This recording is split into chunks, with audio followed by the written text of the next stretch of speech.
Mr. President, Mr. Secretary General, and my fellow leaders, about a week ago, I stood on the other side of the world, in Vietnam, on soil once bloody with war. And I met a small group of veterans, Americans and Vietnamese, who witnessed, and I watched the exchange of personal artifacts from that war, identification cards and a diary. It was deeply moving to see the reaction of the Vietnamese and American soldiers. A culmination of 50 years of hard work on both sides to address the painful legacies of war and choose to work together toward peace and a better future. Nothing about that journey was inevitable. For decades, it would have been unthinkable for an American president to stand in Hanoi alongside the Vietnamese leader and announce a mutual commitment to the highest level of the country's partnership. So it's a powerful reminder that our history need not dictate our future. With the concerted leadership, careful effort, adversaries can become partners. Overwhelming challenges can be resolved. Don't do that again. And deep wounds can heal. So let us never forget that. When we choose to stand together and recognize the common hopes that bind all humanity, we hold our hands with power and that power to bend that arc of history. My fellow leaders, we gather once more at an inflection point in world history. With the eyes of the world upon all of you, all of us. As President of the United States, I understand the duty my country has to lead in this critical moment. To work with countries in every region, linking them in common cause. To join together with partners to share a common vision of the future of the world. For our children do not go hungry, and everyone has access to quality health care. For workers are empowered and our environment is protected. For entrepreneurs and innovators everywhere can access opportunities everywhere. For conflicts are resolved peacefully, and countries can chart their own course. The United States seeks a more secure, more prosperous, more equitable world for all people, because we know our future is bound to yours. Let me repeat that again. We know our future is bound to yours. And no nation can meet the challenges of today alone. The generations that preceded us organized this part of the United Nations and built international financial institutions and multilateral and regional bodies to help take on the challenges of their time. It isn't always perfect. It wasn't always perfect. But working together, the world made some remarkable and undeniable progress to improve the lives of all people. We avoided the renewal of global conflict while lifting more than 1 billion people out of extreme poverty. We together expanded access to education for millions of children. We saved tens of millions of lives that would have otherwise been lost to preventable and treatable diseases like measles, malaria, tuberculosis. HIV/AIDS infections and death plummeted, in no small part because of PEPFAR's work in more than 55 countries, saving more than 25 million lives. It's a profound testament to what we can achieve when we act together. When we take on tough challenges. Yo, you trying to get him and an admonition for all of us to urgently accelerate our progress so that no one's left behind, because too many people are being left behind. The institutions we built together at the end of the Second World War are an enduring bedrock of our progress. And the United States is committed to sustaining them. And this year, we're proud to rejoin UNESCO. We also recognize that to meet the new challenges of our decades-old institutions and approaches, they must be updated to keep peace with the world. We have to bring in more leadership and capability that exists everywhere especially from regions that had not always been fully included. We have to grapple with the challenges that are more connected and more complex. And we have to make sure we're delivering for people everywhere, not just somewhere, everywhere. Simply put, the 21st century results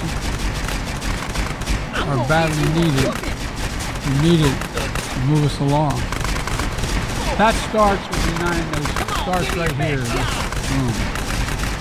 In my address to this body last year, I announced the United States will support expanding the Security Council, increasing the number of permanent and non-permanent members.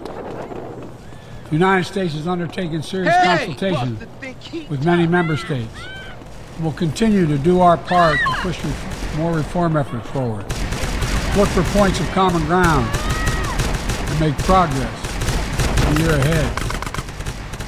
We need to be able to break the gridlock that too often stymies progress and blocks consensus on the Council. We need more voices, more perspectives at the table.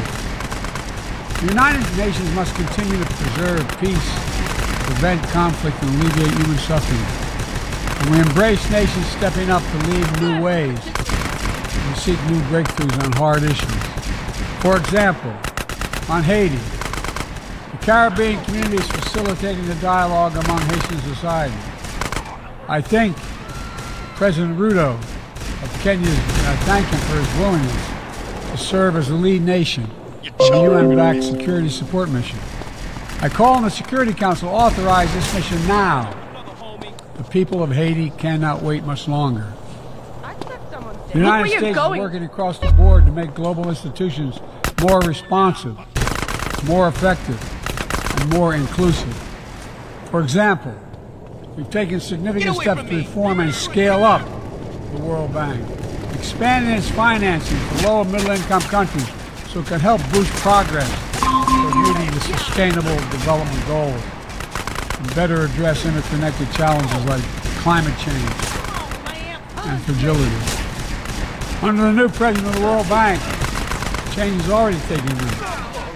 Last month, I asked the United States Congress for additional funds to expand World Bank financing by $25 billion. At the G20, we rallied the major economies of the world to mobilize even more funding. Collectively, we will deliver a transformational boost to World Bank lending.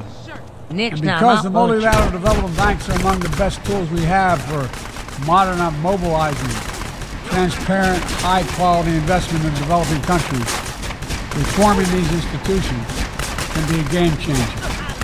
Similarly, we propose making sure developing countries have a strong voice and representation at the International Monetary Fund. We're going to continue our efforts to reform the World Trade Organization, preserve competition, openness, transparency, and the rule of law, while at the same time equipping it to better tackle modern-day imperatives like driving the clean energy transition, protecting workers, promoting inclusive and sustainable growth. And this month, we strengthened the G20 as a vital forum, welcoming the African Union as a permanent member. By upgrading and strengthening our institutions, that's only half of the picture. We must also forge new partnerships, confront new challenges. Emerging technologies such as artificial intelligence hold both enormous potential and enormous peril. We need to be sure they are used as tools of opportunity, not as weapons of oppression. Together with leaders around the world, the United States is working to strengthen rules and policies so AI technologies are safe before they're released to the public. To make sure we govern this technology, not the other way around. European state. And I'm committed to working through this institution and other international bodies and directly with leaders around the world, including our competitors, to ensure we harness the power of artificial intelligence for good while protecting our citizens from its most profound risks. It's going to take all of us to Been working on this for a while, as many of you have. It's going to take all of us to get this right. In every region of the world, the United States is mobilizing strong alliances, versatile partnerships, common purpose, collective action to bring new approaches to our shared challenges. Here in the Western Hemisphere, the United 21 Nations supported the Los Angeles Declaration on Migration and Protection, launching a region-wide approach to a region-wide challenge to better uphold laws and protect the rights of migrants. In the Indo-Pacific, we've elevated our Quad partnership with India, Japan, and Australia to deliver concrete progress to the people of the region on everything from vaccines to maritime security. Just yesterday, after true consultations and diplomacy, the United States brought together dozens of nations across 4 continents to establish a new partnership for Atlantic cooperation so that the coastal Atlantic countries can better cooperate on science, technology, environmental protection, and sustainable economic development. We brought together nearly 100 countries in a global coalition to counter fentanyl and synthetic drugs to reduce the human cost of this affliction, and it is real. And as the nature of the terrorist threats evolve and the geography expands to new places, we're working with our partners to bring capabilities to bear to disrupt plotting, to create networks, and protect all of our people. Additionally, we convene the Summit for Democracy to strengthen democratic institutions, root out corruption, and reject political violence.